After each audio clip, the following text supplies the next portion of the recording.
So the time has finally come. I've delayed this book for 7 years, just so you know. This has been on my shelf since 2014. And I'm only reading it now, 2021. And guess what? After 43 pages, I stopped.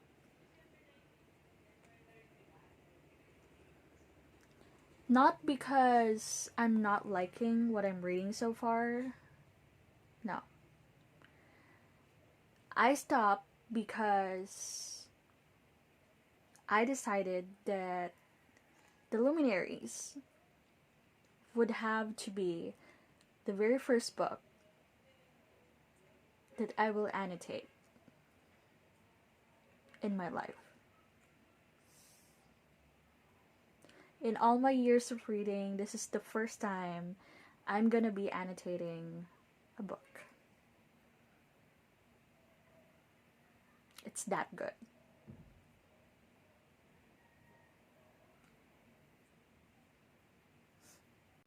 Yeah, so I'm off to buy sticky tabs on online stores now.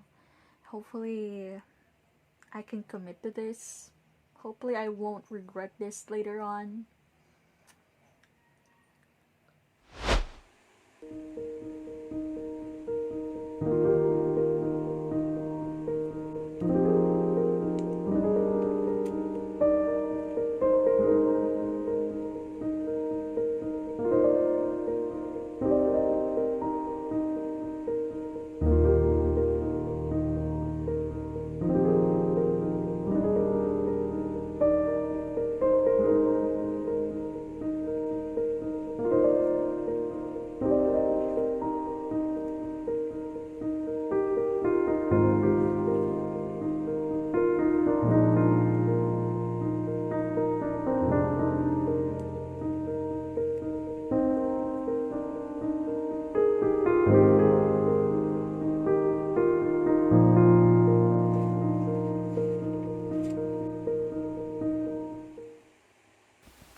I finally finished 360 pages of the Luminaries. Now, for a lot of people, 360 pages meant you're already about to give your final thoughts about the book. In the case of Luminaries, however, that only means I'm about to give my first impressions. Literally, I kid you not, I was so shocked when I first started reading this and saw the table of contents. And it says here, the first chapter, of course, starts on page 1, which is a sphere within a sphere. And then the next chapter that comes after that is on page 361. But you know, I'm prepared because this is a massive doorstopper, like I said on my TBR video, and that has been the sole reason why I've kept this on my shelf for 7 years. Didn't touch it, scared as hell to even rip the plastic packaging. So the very first thing I actually did when I earnestly tried to begin the first chapter was to take a peek on how many chapters, or how many pages rather, total does it really have. And it has 832 pages total. Alright, so first impressions. Starting the Luminaries is like sitting down at a buffet table with all my favorite dishes served in front of me. Seriously, the genres that are so dear to my heart are all in here. Historical fiction, literary fiction, murder and crime, the whodunit, the multi-cast of characters trope, and the interconnecting mysteries, thriller, political intrigue, conspiracy, even hints of dark magic from what I have read so far on the first 360 pages of it.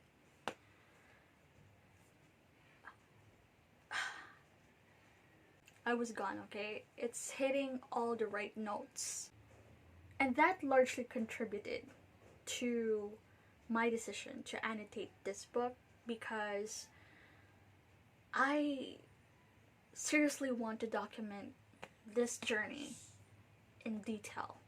Also because there's a lot of characters and a lot of intrigue and mystery, and my brain just cannot keep up, so I have to keep tabs on everything that's happening for me to wrap my head around it. So let me talk briefly about the annotation system that I followed when annotating this book. Prior to me deciding this, I've actually already been reading several videos of people telling their systems when it comes to noting books. And a lot of them were really interesting. A lot of them I really wanted to try for myself.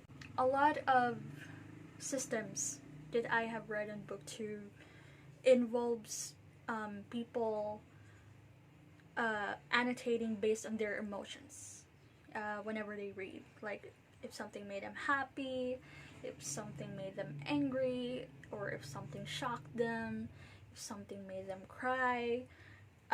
That's the most common form that I've been so tempted to follow. But then again, I'm not really the kind of person who reacts that well when it comes to reading books. I mostly look at literature from a writer's point of view. I'm sorry if that sounds very conceited, but yeah. So I devised or created my own system. Instead of annotating them based on what I feel as I read the story. I only have 5 colors to make it simple, because I don't think I'm ready yet for more intricate, more complex ones. So I decided to just keep it simple for now, since this being my first time. So let's start with orange. Orange would be for parts that resonated in me so much. The parts that generated the most intense reactions for me. So if other people would tab it based on their emotions like happiness or sadness or shock, I lumped everything under orange, since I think of this as a really bright color. So whenever something is so vivid, whether it be a line or a scene or just something that really happened in the story that resonated with me personally, I tab it orange. Now pink. Pink I have designated for parts of the book that shows great narrative, or parts when the author is flexing writing skills to die for. So basically these are parts that are so brilliantly written that it makes me seethe with envy. How come I have not thought of writing that first? Whenever something like that generates that kind of response in me, I know I'm having a good time. So pink is for great narrative or great writing style flex. Yellow. Yellow would be for great dialogue, great conversation or banter, really quotable lines. And I find that I used yellow a lot in the Luminaries because a major portion of this book are conversations between one people to another. So this came in really handy because there were a lot of, great dialogues being thrown here and there. So if something, a memorable quote, a memorable line uttered by a character, I tab it yellow for great dialogue. Green are for great scenes.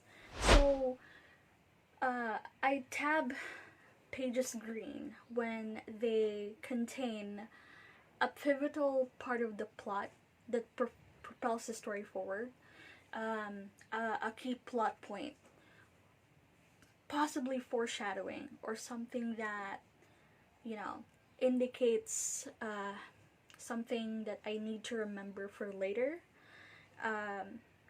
So great scenes are tabbed green. Blue would be for great insight. I tab a page blue whenever I encounter a particular groundbreaking thought or something so revolutionary that blew my mind away. It's different from pink because pink doesn't necessarily have to have a life-changing thought or idea. It's just written well. That's pink. It's more about the author flexing his or her writing style. Blue is for something so insightful, a piece of wisdom that I want to keep in mind and remember. Maybe a lesson or just a new perspective or a new way to look at the world. Blue. So having decided that annotation system, I realized right after I finished the first chapter, 360 pages of it, I realized that annotation would actually help me have an immediate insight as to what is prominent in the book. So 360 pages later, here's what happened to 100 tabs. This would be 20 for each color. So as you can see, we have orange and blue remaining on here. So what does it say about the first chapter of the Luminaries so far?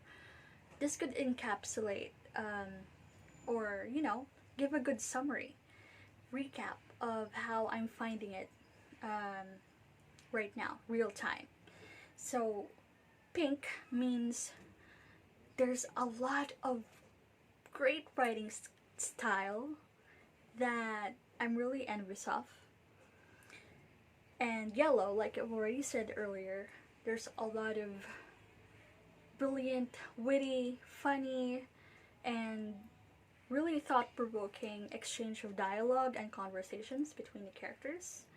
And green means a lot of the scenes are so important and so crucial to the heart of the storytelling. So everything is glued together really well.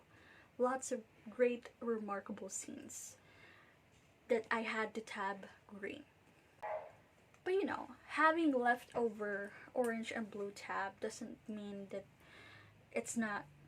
it doesn't have a lot of, groundbreaking idea, or it doesn't resonate with me so well. It just so happens that those three colors are the most prominent so far. But there are a lot of really great nuggets of wisdom that I have read from this book, and there are also a lot of parts that resonated with me. So I'm glad that the annotation came in really handy. It's a good decision, and I can't wait for the rest of the book.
Yeah, that's correct. This is me being pretentious. This is me sitting in the dark, pondering about life and humanity and the world. I'm probably just not really in the best headspace right now for this book. It's been over a week now. It's now October, so unfortunately I was not successful in finishing this book within the month of October as I was intending to. See, it's moments like this when I truly get and understand why fantasy readers are into fantasy books. I totally respect that they want to escape the world for a little bit, because the here, the right now, the present is so gloomy and dark and depressing and just hopeless.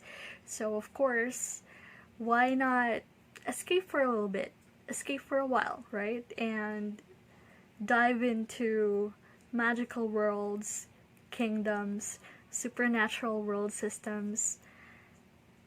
Anything would be much better than the present that we live in, right? I totally get that. Me, however, as a historical fiction reader, I've always looked at it this way. Sometimes escapism can also be traveling.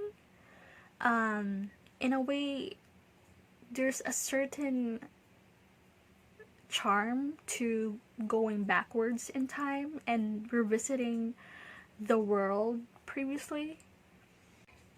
If fantasy readers are taking pleasure in visiting other worlds, me as a historical fiction reader finds joy after I finish a book because there's a certain kind of joy and gratefulness and peace to see that the world is much better than it used to be. It's not perfect, definitely, but we've come so far still. Because a lot of historical fiction novels talk about the ugly, talk about the raw, the uncivilized, the opposite of the progressive selves that we have right now. And I'm not saying that those things are pleasurable. They're not, totally not. But it makes you see how we can change for the better. How we have learned to correct our ways. There's a certain peace in reading that kind of comparative growth. Some kind of analysis. Now, the reason why I'm ranting about all this is because I'm already 551 pages in to Luminaries.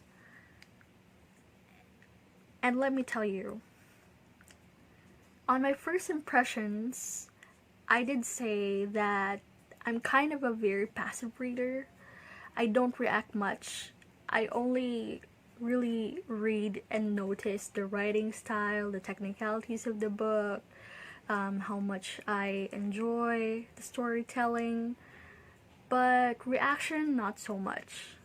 I did say that the most prominent tabs that I'm using when annotating this book would be green and yellow, and they still are, definitely. Green and yellow would be for important dialogues or good dialogues and pivotal or crucial scenes and information to remember. So this being a small town murder, a community-based mystery that features a multitude of cast of characters, would mean that I would definitely, of course, want to keep in mind a lot of facts, a lot of things about the characters, the betrayals, the allegiances, the relationship dynamics, the information being exchanged. I have to keep track of a lot of that. What's surprising though, what I come to understand as I go from page to page to chapter, is that unknowingly I had been using the orange tabs more and more. And orange tabs are for scenes or lines or character moments, parts of the story that evokes intense emotions in me. I, for some reason, had been using the orange tab more and more. It's probably a testament to how I'm becoming so emotionally invested in the story. But here's the thing. The orange tabs that I'm using are just either for moments that I'm so intensely angry or so heartbroken and sad. Like seriously, I'm just either sad or mad. Those are the only two alternating emotions that I'm feeling in this book. 551 pages and not a single happy thing has happened. Alright? There may be some occasional funny things when I would snicker a little bit, might be a joke or two, but I occasionally tab those yellow or for good banter or good dialogue, but they're not really circumstances that make me happy or glad. And I'm already 551 pages in.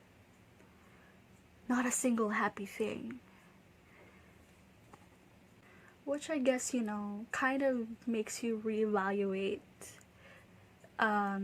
literature.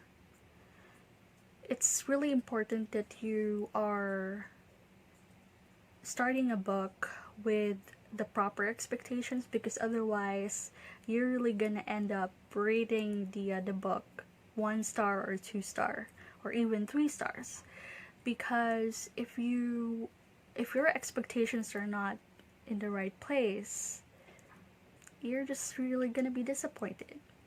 And I'm just glad because I didn't start the Luminaries with hopes of being entertained. I didn't come here to be happy. I know that for sure. The writing style is unfailingly beautiful and lyrical and atmospheric. The world building is just genius. The way she really fleshes out every character, every detail about their personality, the way she interweaves their histories, their lives, their decisions. Jaw-dropping.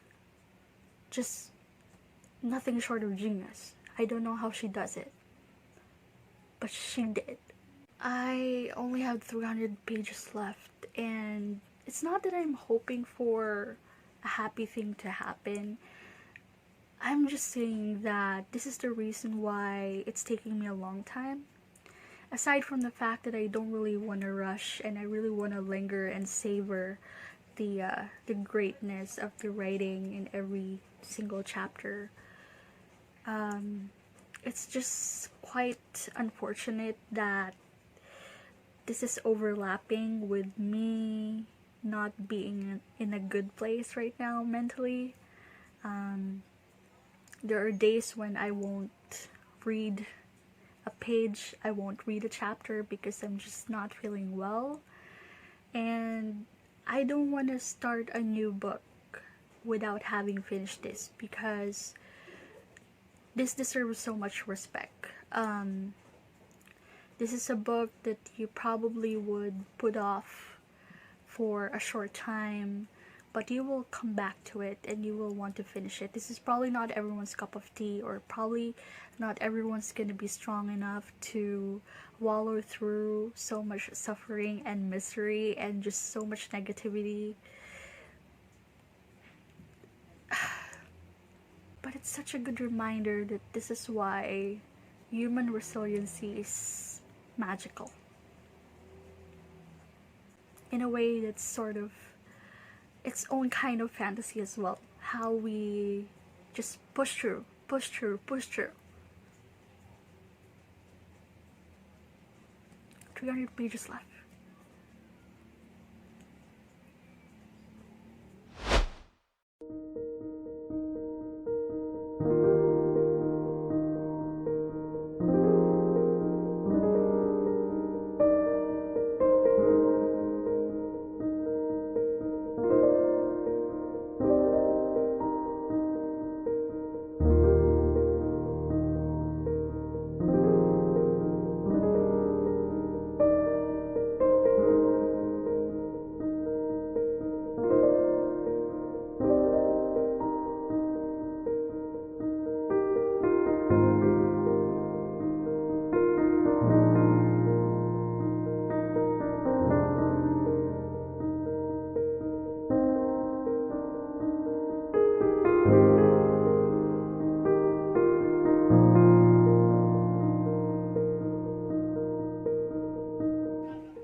So, my mental health sort of improved this last couple of days, which is good because the negativity in this book has not at all slowed down. It just gets worse and worse and worse in every page.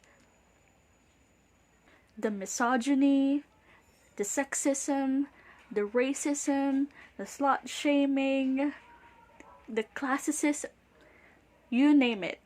Alright, it's in here. Lots of trigger warnings. Whew. But, that is not to say that this book has worsened in terms of the quality of writing. No. The writing remains beautiful despite the ugly themes that it is trying to discuss and explore. The writing hasn't let me down at any point. It's consistently excellent. It is narrated in such a way that you kind of feel that the author has made herself completely invisible. You know how sometimes you can definitely still feel the author narrating the story? In here, I really could not sense Eleanor Catton at all. Really, this book is not really for the faint of heart. You really must have the stamina to get through so many pages of this level of toxicity. This is not a comfort book. This is really not gonna make you feel good in any way. Stay away from this book if you want to feel happy and entertained. This book is not written for that purpose. It has an important message to tell. It's here to really paint a picture of the greed of humanity in general. How we are all universally driven and motivated to, grab on to self-preservation as much as we can. Yeah. Lots of very interesting premise on here. Also, Eleanor Catton has a fantastic way of hiding the plot twists in such a way that you would never really anticipate that coming from a million miles away. Like, it's when it got revealed, I'm probably just dumb, but when the plot twist finally dropped, My goodness, I nearly dropped the book from shock because how come I didn't see that coming though? That was so in your face, but Eleanor Catton was able to hide it in plain sight.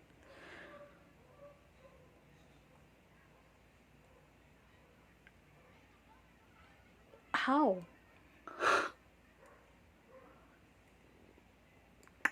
This is really not for the faint of heart. That I can say. Mm-hmm.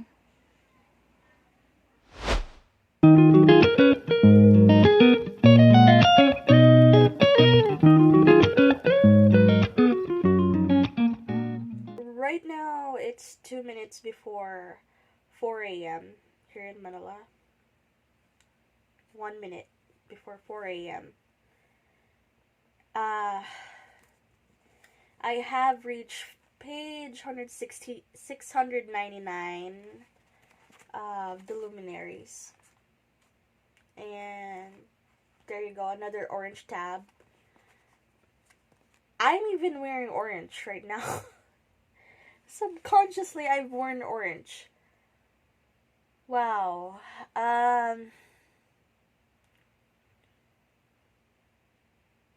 Wow. Wow. It amazes me how a book this thick can continue to keep the suspense rolling. This last couple of chapters, I was holding my breath. Wow. It used a trope that I haven't at all expected it would use. One that I also really love. How come this book has everything? The plot is really immaculate. Like, how did she devise all this so cleanly? Every plot twist she drops takes my breath away. Like, I'm not even kidding. For the first half of the book, I was keeping up with the storytelling, never knowing that she has so many layers being planted. While I was mesmerized by the way she unfolds the story, there were seeds planted so intricately and flawlessly. And when she dropped everything on this last couple of chapters, I'm just.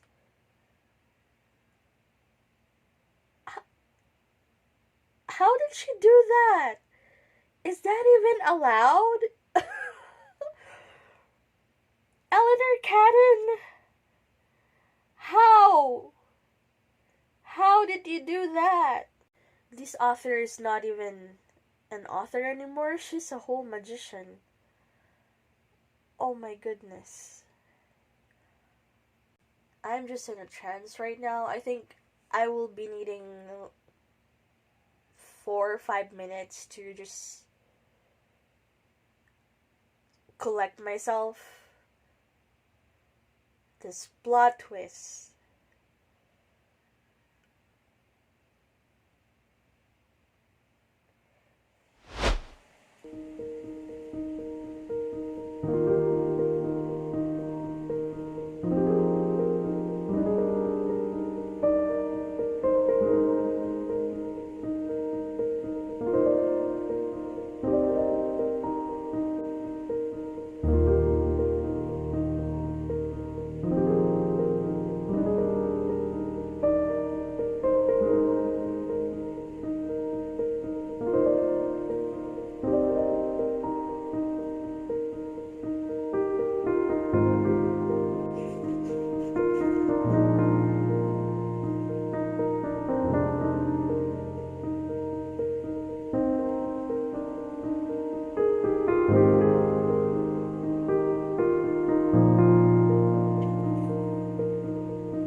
232 pages of the Luminaries. I've survived. Honestly, it's been a few hours since I've closed this book and finished reading the last chapter. Ironically, the last chapter is the shortest one in the entire book. But nevertheless, it's still the most powerful, most gut-wrenching part of the book. It's been a few hours. I've already napped a little, took a shower, brushed my teeth, ate my breakfast, napped again, and I'm still thinking about how it ended. And I think I'm really gonna be thinking about it for a long time. That ending was a masterpiece. Very much the perfect conclusion to a masterpiece of a novel. It deserves nothing less than the perfect conclusion. So this is how my annotation looked like after reading the entire book. And I've been thinking it over on which one I think is the most prominent aspect or most prominent strength of the novel, of the story. I remembered having read once of an author saying that that's what really sets apart literary fiction from regular fiction. They said that normal fiction are typically plot-driven, and literary fiction tends to be more character-driven, which means the conflict or the struggles are not really man versus the world. It's not really good versus evil. Literary fiction is more about a man's internal problems. The conflict is within his own soul. And throughout the course of reading this book, I couldn't help but, rage, because it's so unfair. It's both character-driven and plot-driven, and it does both excellently.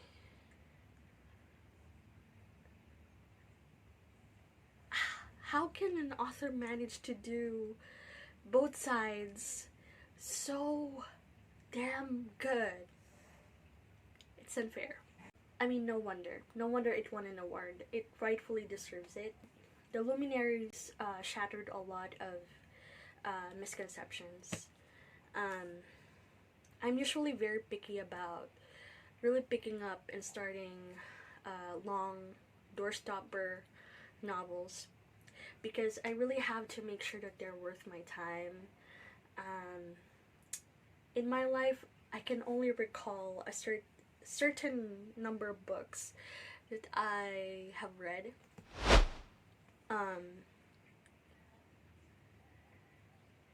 And so far, they're all really worth my time, and I'm really glad that the Luminaries is yet another good choice.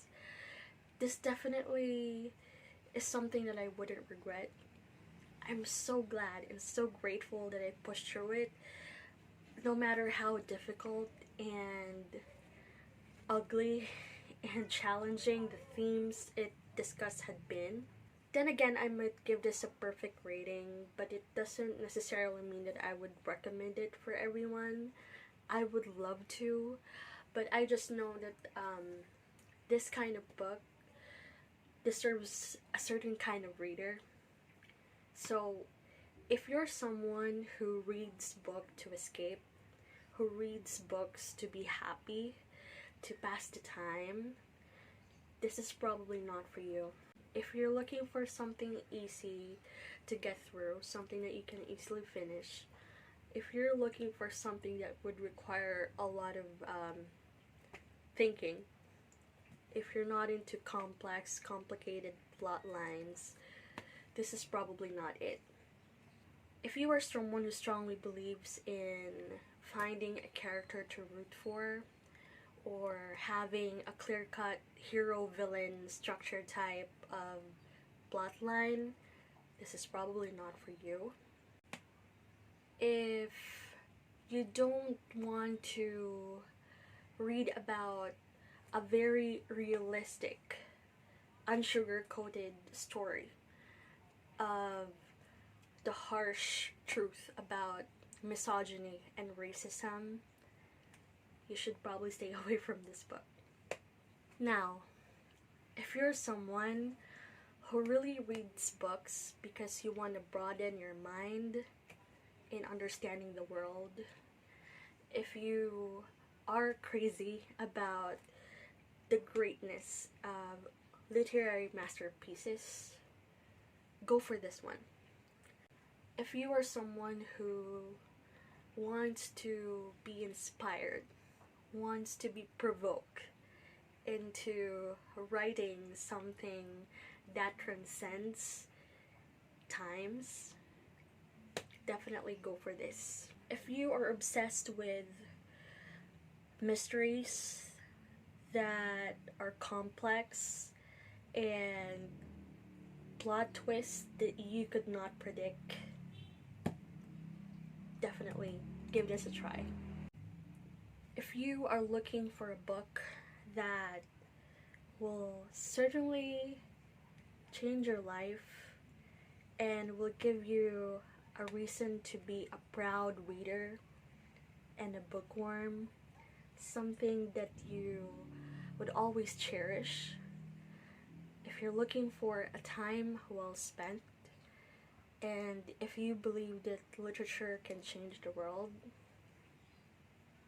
read the Luminaries. I'm so heartbroken and I'm so traumatized. I may be broken, and I'm probably made whole again. I may be empowered and comforted and so many things. This book has made me feel a lot of things, and I just want to thank the author for endeavoring. I heard that she has written this book for 7 years. Thank you to writers who never gives up on stories that they want to tell. Someday, if I could be like that too, I'll be super happy. But for now, just having the privilege of reading damn good story, a beautiful tale that does not shelter me from the reality of the world, for now it's more than enough.